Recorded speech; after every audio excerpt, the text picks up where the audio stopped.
एक सूखा सा गांव था। हर तरफ बस सूखी जमीन और मुरझाए हुए पेड़ नजर आते थे। गांव के लोग हमेशा इसी चिंता में रहते थे कि पानी कहां से मिलेगा। गांव से कुछ दूर एक नदी थी और उस नदी का मालिक था काली यादव। काली यादव बहुत ही लालची और बदमाश इंसान था। वह लोगों से पैसे लेकर ही नदी का पानी लेने देता था। अगर किसी के पास पैसे नहीं होते तो वह उसे मार पीट कर भगा देता। हर रोज गाँव के लोग उसकी नदी के पास लाइन लगाकर खड़े रहते। काली यादव पैसे लेता और तब जाकर पानी लेने देता। इसी नदी की वजह से उसकी बहुत अच्छी कमाई हो रही थी। उसी सूखे गांव के एक छोटे से घर में एक लड़का रहता था, रुद्र। रुद्र दिल का बहुत साफ और अच्छा था। वह हमेशा खुश रहने की कोशिश करता, लेकिन जब अकेला होता तो चुप चुप कर बहुत रोता था, क्योंकि कुछ दिन पहले ही पानी न मिलने की वजह से उसके माँ बाप की प्यास से मौत हो गई थी। उस दिन रुद्र ने कसम खा ली, जो मेरे माँ बाप के साथ हुआ वह अब किसी और के साथ नहीं होगा। उसके बाद रुद्र हर रोज गाँव गाँव घूमता, अलग अलग जगह जाता, सिर्फ पानी की तलाश में, लेकिन उसे कहीं भी पानी नहीं मिला। एक सुबह वह अपनी बाइक पर घूम रहा था, तभी अचानक उसके सामने एक भिखारी आ गया। भिखारी ने धीरे से कहा, बेटा कुछ पैसे दे दो, बहुत जोर की भूख लगी है। रुद्र ने बिना सोचे अपनी जेब से कुछ पैसे निकाले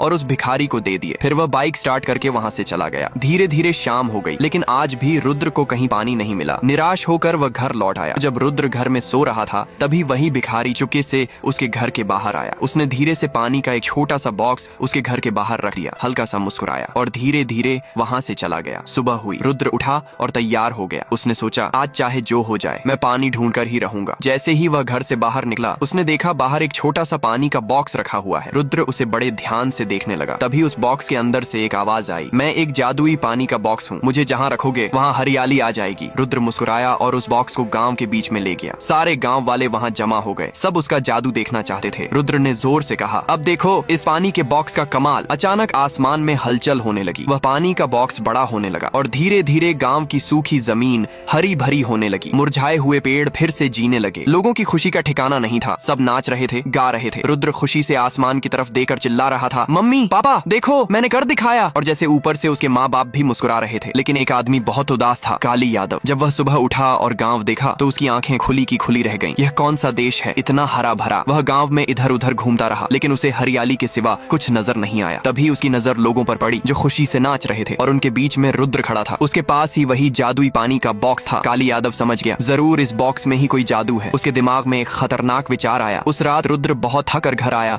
और सीधा सो गया। लेकिन उसे क्या पता था कि एक खतरा उसका इंतजार कर रहा है। काली यादव चुपके से घर में घुसा और बोला, यही सही मौका है इस बॉक्स को चुराने का। वह जैसे ही बॉक्स को चुराने लगा, अचानक बॉक्स गायब हो गया। काली यादव घबरा गया, ये बॉक्स कहाँ गया? तभी उसने देखा उसके पीछे वही भिखारी खड़ा है, लेकिन इस बार उसकी आंखों में तेज गुस्सा था। भिखारी धीरे से बोला, अब तेरा क्या होगा कालिया? और अगले ही पल उस भिखारी ने काली यादव को वहीं खत्म कर दिया। सुबह जब रुद्र उठा, गांव में भीड़ लगी हुई है और बीच में काली यादव की लाश पड़ी थी।